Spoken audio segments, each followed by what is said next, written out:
পুত্ৰৰ বাবে কিনা মাটিতেই পুত্ৰৰ সমাধি। পুত্ৰৰ কবৰত কান্দোন এজন অসহায় পিতৃৰ। ৰয়েল চেলেঞ্জাৰ্ছ বাংগালোৰে IPL জয়ৰ আনন্দই একাংশ লোকৰ পৰিয়াললৈ কঢ়িয়াই আনিলে শোকৰ বন্যা। দলটোৰ খিতাপ জয়ৰ আনন্দ উদযাপনৰ বাবে চিন্নাস্বামী ষ্টেডিয়ামত আয়োজিত অনুষ্ঠানৰ সময়ত সংঘটিত হোৱা পদপিষ্ট ঘটনাত 11জন লোকে প্ৰাণ হেৰুৱাইছিল। এই জয়ৰ আনন্দ যেন মুহূৰ্ততে বিষাদলৈ পৰিণত হৈছিল। তাতেই মৃত্যু হৈছিল ভৌমিক নামৰ এজন অভিযান্ত্ৰিক ছাত্ৰৰ। ভৌমিক আছিল হাছান জিলাৰ বেলুৰ তালুকৰ কোপ্পাগুট গাঁৱৰ। ভুক্তভোগী ভৌমিক প্ৰত্যেক দিনাৰ দৰে সেইদিনাও ঘৰৰ পৰা ওলাই গৈছিল কলেজলৈ আৰু তাৰ পৰাই বন্ধু বান্ধৱীৰ সৈতে গৈছিল চিন্নাস্বামী ষ্টেডিয়ামলৈ। তাতেই 11জন অনুৰাগীৰ মাজত মৃত্যু হৈছিল ভৌমিকৰো। ভৌমিক আছিল লক্ষ্মণ আৰু অশ্বিনীৰ একমাত্ৰ পুত্ৰ। একমাত্ৰ পুত্ৰক হেৰুৱাই গভীৰ শোকত ভাগি পৰিছে এতিয়া দম্পতীহাল। শেহতীয়াকৈ ভাইৰেল হোৱা এখন ফটোৱে সকলোৰে চকু সেমেকাই তুলিছে। কোনো পিতৃয়ে যাতে এনেকুৱা পৰিস্থিতিৰ সন্মুখীন হ'ব নালাগে। পুত্ৰৰ কবৰত শুই কান্দিছে পিতৃয়ে। হিয়া ঠাকুৰি কান্দি কান্দি পিতৃয়ে কৈছে, এই মাটিখিনি মই মোৰ ল'ৰা ভৌমিকৰ বাবে লৈছিলোঁ।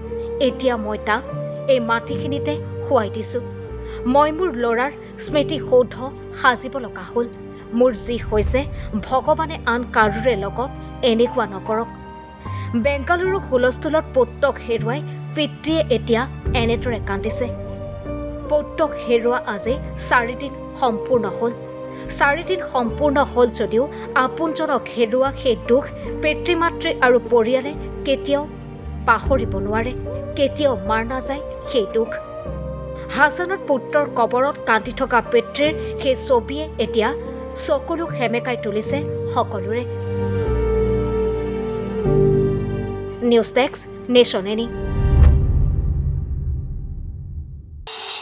পুত্ৰৰ বাবে কিনা মাটিতেই পুত্ৰৰ সমাধি।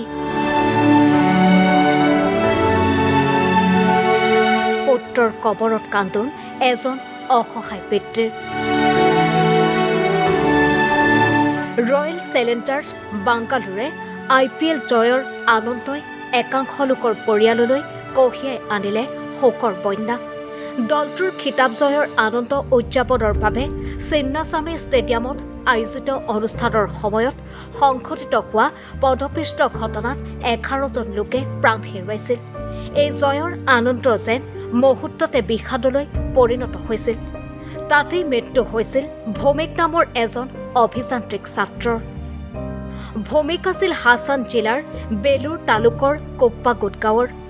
ভুক্তভোগী ভৌমিক প্ৰত্যেক দিনাৰ দৰে সেইদিনাও ঘৰৰ পৰা ওলাই গৈছিল কলেজলৈ আৰু তাৰ পৰাই বন্ধু বান্ধৱীৰ সৈতে গৈছিল চিন্নাস্বামী ষ্টেডিয়ামলৈ। তাতেই 11জন অনুৰাগীৰ মাজত মৃত্যু হৈছিল ভৌমিকৰো। ভৌমিক আছিল লক্ষ্মণ আৰু অশ্বিনীৰ একমাত্ৰ পুত্ৰ। একমাত্ৰ পুত্ৰক হেৰুৱাই গভীৰ শোকত ভাগি পৰিছে এতিয়া দম্পতীহাল। শেহতীয়াকৈ ভাইৰেল হোৱা এখন ফটোৱে সকলোৰে চকু সেমেকাই তুলিছে। কোনো পিতৃয়ে যাতে এনেকুৱা পৰিস্থিতিৰ সন্মুখীন হ'ব নালাগে। পুত্ৰৰ কবৰত শুই কান্দিছে পিতৃয়ে। হিয়া ঠাকুৰি কান্দি কান্দি পিতৃয়ে কৈছে, এই মাটিখিনি মই মোৰ ল'ৰা ভৌমিকৰ বাবে লৈছিলোঁ। এতিয়া মই তাক এই মাটিখিনিতে শুৱাই দিছোঁ। মই মোৰ ল'ৰাৰ স্মৃতি সৌধ সাজিব লগা হ'ল। মোৰ যি হৈছে ভগৱানে আন কাৰোৰে লগত এনেকুৱা নকৰক। বেংগালুৰু হুলস্থুলত পুত্ৰক হেৰুৱাই পিতৃয়ে এতিয়া এনেদৰে কান্দিছে। পুত্ৰক হেৰুৱা আজি 4 দিন সম্পূৰ্ণ হ'ল। 4 দিন সম্পূৰ্ণ হ'ল যদিও আপোনজনক হেৰুৱা সেই দুখ পিতৃ মাতৃ আৰু পৰিয়ালে কেতিয়াও পাহৰিব নোৱাৰে, কেতিয়াও মাৰ নাযায় সেই দুখ। হাছানত পুত্ৰৰ কবৰত কান্দি থকা পিতৃৰ সেই ছবিয়ে এতিয়া চকুলো সেমেকাই তুলিছে সকলোৰে। News desk nation any.